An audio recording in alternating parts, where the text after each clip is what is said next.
से आज आपने देखा होगा हमारे चारों उम्मीदवार वो मीडिया के सामने आए और उन्होंने पीडीपी और बाकी एआईपी और सबको, उस वक्त तो सजाद लोन साहब के तरफ से कोई बयान आया नहीं था, उन्होंने सजाद लोन साहब से भी अपील की थी कि वो नेशनल कॉन्फ्रेंस के हक़ में वोट दें।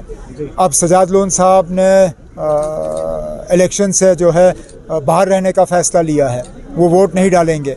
उसका फ़ायदा किसको होगा वो आप भी जानते हो, मैं भी जानता हूँ। अब क्या मजबूरी रही वो मैं कह नहीं सकता हूँ, लेकिन बाकियों से मैं कम से कम अपील करता हूँ कि वो इलेक्शन से बाहर ना रहें, वो अपना वोट दें और ये साबित करें कि वो वाकई बीजेपी के ख़िलाफ़ हैं, क्योंकि अब ये सीधा मुकाबला नेशनल कॉन्फ्रेंस और बीजेपी का है और कोई है नहीं इसमें। तो नेशनल कॉन्फ्रेंस को वोट ना देने का मतलब ये होगा कि बीजेपी की मदद की जा रही है। हम चाहते हैं कि बीजेपी जो है तीनों सीटों पे हार जाएं और उसके लिए हमें सबकी मदद की ज़रूरत है।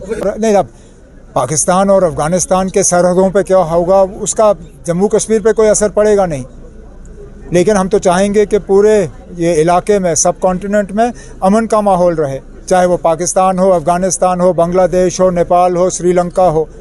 हमारे पड़ोसी जो हैं ठीक रहें तो हम ठीक रहेंगे, उनके रिश्ते ठीक हों तो हम भी ठीक होंगे। पहले तो हम अपना कैंडिडेट तय करेंगे, कैंडिडेट तय करने के बाद जो पिछले 1 साल में हमने काम किए हैं उनके बारे में हम लोगों को बताएंगे और जो आगे जाके अगले 4 साल के लिए हमारे क्या इरादे हैं वो हम लोगों को समझाएंगे। एक बेहतरीन उम्मीदवार हम लोगों के सामने रखेंगे और उम्मीद करेंगे कि बडगाम के लोग जो हैं उस उम्मीदवार को कामयाब करेंगे। इसी तरह नगरोटा, आप सिर्फ बडगाम की बात कर रहे हो, लेकिन नगरोटा में भी इलेक्शन है, वहाँ पे भी नेशनल कॉन्फ्रेंस का उम्मीदवार उतरा था।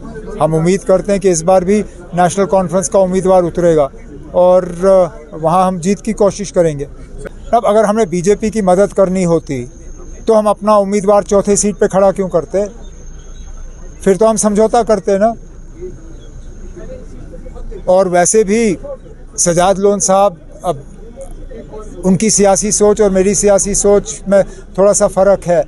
मैं तो ये मान के चलता हूँ कि हमने पूरी कोशिश की थी कि कांग्रेस जो है वो चौथी सीट पे लड़े, क्योंकि कामयाबी की सबसे बेहतरीन मौका था अगर कांग्रेस वो लड़ती, लेकिन कांग्रेस ने ना लड़ने का फ़ैसला लिया, इसलिए हमें मजबूरन अपना उम्मीदवार वहाँ पे उतारना पड़ा।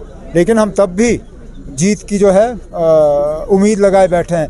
अगर वाकई सजाद लोन साहब बीजेपी को हराना चाहते हैं तो वोट देना हमारे हक़ में।